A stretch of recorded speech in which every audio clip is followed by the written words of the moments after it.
Welcome once again to the curriculum, a documentary series investigating the reasons for the discrepancies in academic performance by pupils at the basic level of our school system. As our previous program have indicated, there is a marked difference between the results produced by the majority of our publicly funded schools and those at private ones. We have been attempting to find out how this gap has been formed and what can be done to redress it. Once again, this program has been made possible with the support of S.T.A.R Ghana. The first two programs looked initially at the physical learning environment in Ashaiman and then at the effect of sanitation and hygiene on academic work. In the latter program, mention was made briefly of the school's lack of total control over their premises, and this is what we shall be expanding on as we examine the issue of security in our school system, using the Ashaiman municipality as a point of reference. The cluster comprises of 7 JSS and then 5 primary schools. They run the shift system. So now we have about 10 primary schools and then 7 JSS. That is the cluster of schools we have. The security system is not so high. And so we have outsiders coming in and out. And so we find it difficult monitoring, children movement up and down here. And that's a great challenge that we have here.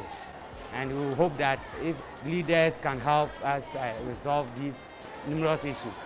We bought a new football and rake and shovel that the school is having. Computers are all stolen. In fact, the ball that we bought and the jerseys, it didn't take a week. Just 1 week we used it for our sporting activity. The following day we came and we cannot find the ball. We have security challenge here. We cannot keep anything here. In fact, our books, masters of it, have been broken several, and we find it difficult to be able to keep anything at all in the school here. So security issue is one thing. The compound is open for anybody at all passing through and through.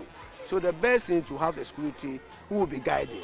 We have security men who are only guiding the gates. They are manned at the gates, and they are only for day. We have rampant stealing in this school. People from the community come and then they break in, even the office several times. And the computers that we bought and put inside there have been stolen by the people from the community. Because of that, how to buy new computers, to put them here again, it has become a problem.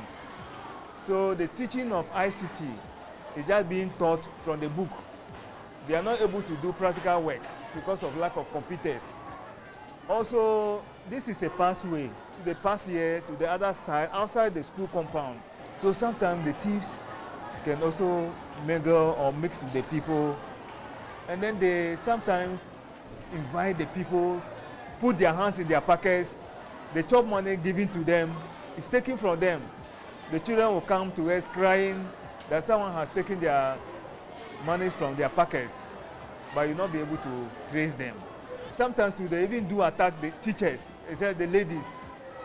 They collect their handbags from them to steal their mobile phones and those things. So actually, it has been affecting us. As stated, many of the public schools in the municipality are not properly enclosed or have access points which allow them to be used as thoroughfare by the general public with no restrictions. The use of the shift system compounds the situation, as gates cannot be shut entirely because of the changeover from morning to afternoon shift.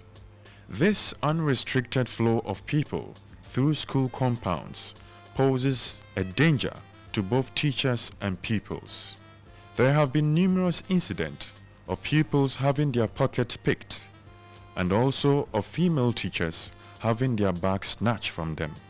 This situation has raised concerns among teachers, pupils, administrators, and civic leaders alike. Appeals have therefore been made to the Municipal Assembly for protection. Our gatemans in the school are not tight. Some of the thieves just came into the school and robbed us, take some of our books away. Some of the their computers or our teachers' laptops. They just came for it and go. Even in Ashaiman here, many people think that the students are thieves, while our securities here are not tight. They have brought the computers and it was stolen. It's true. I think because of the poor supervision of the securities, that's why it has been stolen. But when there is more supervision, then the things can be secured. It's like the school is being used as a thoroughfare. People are going up and down. The security is not that good. And there's a whole lot of stealing going on, even with the teachers and the pupils. They'll find their bags ransacked. The teachers will have their phones stolen. In fact, we've been appealing to the assembly to send in more security to help us, at least for the safety of the pupils and the teachers. Currently, we have a day security, an old man who is just at one side of the gate. So he mans just one side of the gate. So it makes it easy for the school to be used as a thoroughfare. And again, because of the shift system, you see, we cannot completely close all the gates, except we have our own security who can identify the school children, say that only the small gate is open for the small children. But for now, both gates are ajar, so it's used as a thoroughfare. A second issue is the lack of illumination at most of the public facilities. This makes them vulnerable to burglary. Reports of theft of valuable property such as computers are rife. This, of course, has a negative effect on learning. The lighting system of the compound is also very, very bad. So in the night, the whole place is dark. So they also getting the chance to come and do whatever they want to do. Stealing is one of the major things we have actually come across. They break into the office and even the classrooms. At times they even come, some even come to the side of sleeping in the classroom. We will repair the classrooms, but they will come and break into the classroom and be sleeping there. And then they've also removed most of the wires from there. So anytime we break off and we come, we have a problem. This time like this, the teachers have to contribute and go and buy cables to come and repair the lighting system in the school. All because they come and steal the cables. And at times, they come and defecate in the compound. At times in the classroom. Yes. And we find it difficult to enter, and then we also burden the children to sweep the place. And we don't like it, but we cannot do otherwise. Yes. These are some of the things they come to do. The bulbs, you see that we don't have any bulb outside because we have the bulbs. They either break them so that this place will come back to steal, or they can remove them away. The lack of physical barriers also poses problems, one of which has been previously explored: bad sanitation. Even more alarming is the incidence of drug abuse. Drug peddling on school premises leads to increased crime, as addicts need to fund their habit by either petty theft or robbery. In such an environment, it is easy for academic work to be disrupted, as pupils and teaching and other staff have to think about their physical safety in several instances. We have weed smokers around, and which come around sometimes to even fight. So we cannot organize anything like end of term jam or open days and those things. When you organize them night, you have outsiders coming in to disorganize the whole program. So that's a big challenge. So we pray that those people can stop these nefarious acts, but rather help the teachers to build the children to the way they want. Sometimes when I get to the storage building and stand on it, I see weed smokers in the public schools, criminals resting in the corridor. Teachers are afraid. Last year, 2 teachers' handbags were carried away with their mobile phones. Sometimes they even go there to smoke marijuana and the rest. And the students are privy to all this, the pupils. They see them, but they can't talk. Have you also heard that motorbikes are being used there to train even robbers, if I should say? And we have told the assembly, so I'm sure they also do something about it. In fact, with security, we've hammered it and hammered it and hammered it. So if at least they can bring in energetic young men who can, because I know there's an old man there now, and he's not doing much. Taxis or cars will come and park. He wouldn't even ask what they are doing in there. So if they can beef up the security in that place for us and see to the sinking toilets and everything, I think it's also going to be one of the best schools in Ashaiman. We are pleading with the community to come to our aid to form vigilante groups so that they can stay here even in the night. We have security in the school who comes in the night, but unfortunately, the netball courts that we have attract outsiders to come and play in the school.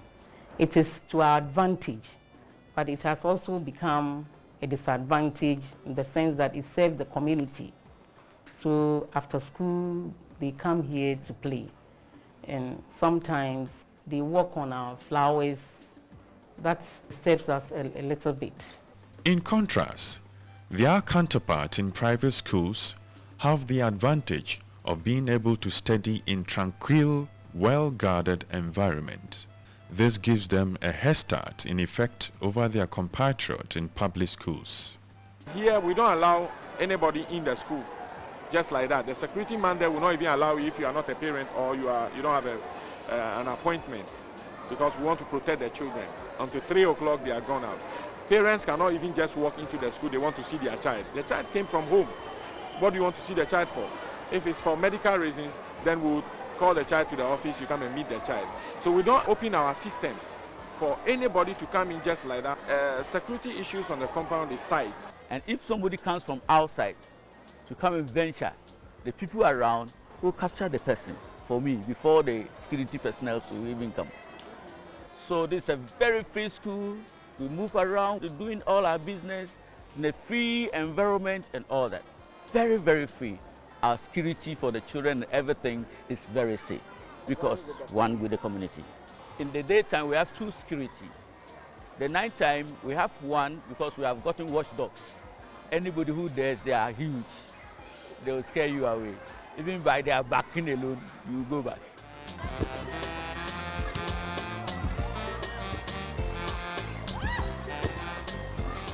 It is often said that a healthy mind in a healthy body.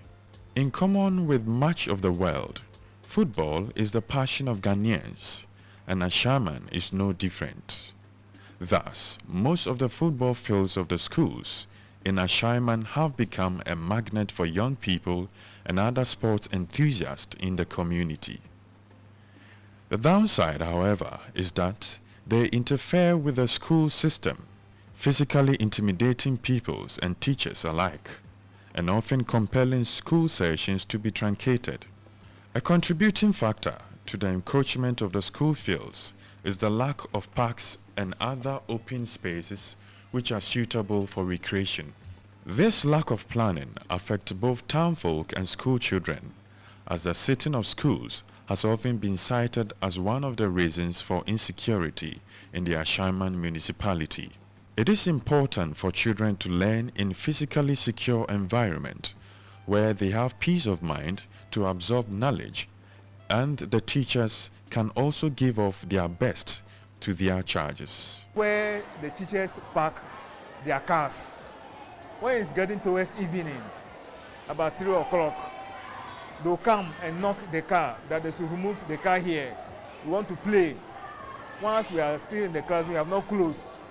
If you don't do it, they can vandalize the car. So you have to move the car away at a place maybe which is not convenient to you. Also during sporting time when we have to train, you go to the field, you just start about a few minutes, then they will come that, okay, it is also their time. So move. If you don't move, they'll beat you. So it disturbs us a lot.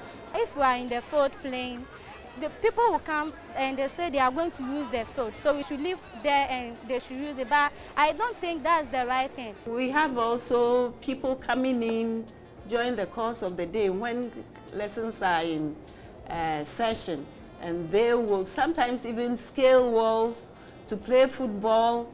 They can come in when classes are going on, and then try to sack the teachers, virtually sack them out of the classroom, that it's time for them to come and play their football, and the place is not for them. But looking at Ashaiman, you all know Ashaiman, and sometimes the teachers have to comply because of their lives. The footballers, are they a problem? If the footballers are a problem, but some of them also go there, they smoke before playing soccer.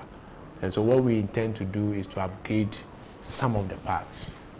You know, once we upgrade them, we can move them out there. Because we have one Roman park which we're looking at it as a stadium, where we're trying to fence and upgrade them and see how it works like. So that the school park will be limited to only the school children. We're looking at that approach. Issues about community and then recreational centers. It has been a major problem in the Ashaiman municipality. Most of our public spaces have been sold with the help of the TDC, who have to see to it that public and recreational places are reserved. For all you know, somebody comes out with a document and say that I have been offered such a facility. Now, we have a large population of youth who are very vibrant and then active. And as one of the means to dissipate their energy, they try to exercise. For them to exercise, they need an open space. And the only open space available is the public school. This issue has come to the General Assembly for deliberation. And we tried to stop them, but it brought agitation. Why? Because most of us in the assembly now are youth. And we be part of playing on the public school fields when we were all young. And some of the people playing are still our playmates. And we've all realized that there is no stadium in Ashaiman. There is no public recreational spaces or community centers. And it becomes difficult for you to stop them outrightly. What we attempted one time was to try to even stop them during school hours. And it raised a lot of agitation because most of them, since they have no work to do or are self-employed, think that it is the period that they come to play or use the open spaces, that is their free period. But it's unfortunate that school is also in session. So we would appeal that government should come to our aid as a municipality and see to it that the few spaces that we have left are preserved and then developed. More especially, we have the Roman Park as one of the places earmarked for stadium. When you go there now, you will cry for Ashaiman. It's in the middle of the town. That's why we're having those problems. And so me, even at some few times of our meetings, I've been able even to say that if we could have land, we should have used that place for different things and also make sure the schools go the outskirts of the town. Because when you look at it, there's so much pressure in the town and the thing is in the middle of the town. We all have to be responsible citizens. And being a responsible citizen is not to steal from a whole school which is part of your community. And so we want to urge parents and all guardians that they should speak to their wards and everybody should come on board, and those irresponsible people around, I mean, we can try to stop them. The community to form vigilantes groups, to regularly send people here to guard this place, I think can also help. The issue of security at the class of school has been a challenge, and not now.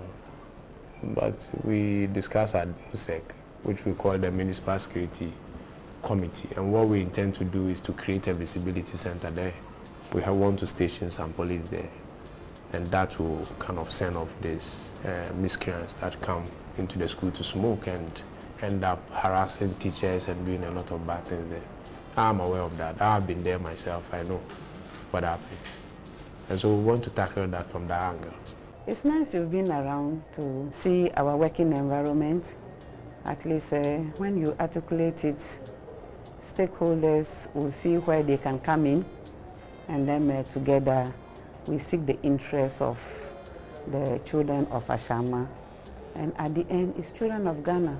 Because teachers, we're not teachers for only Ashaiman, but teachers for the whole country. Maybe the challenges we are facing here Other districts are facing the same challenges, and if it is aired, others will also sit up.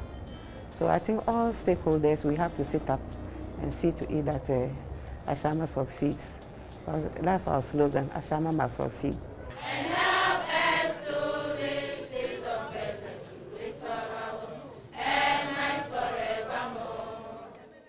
The Ashaiman experience illustrates the contribution of secure environment to academic work and the detriment effect their absence can have on pupils.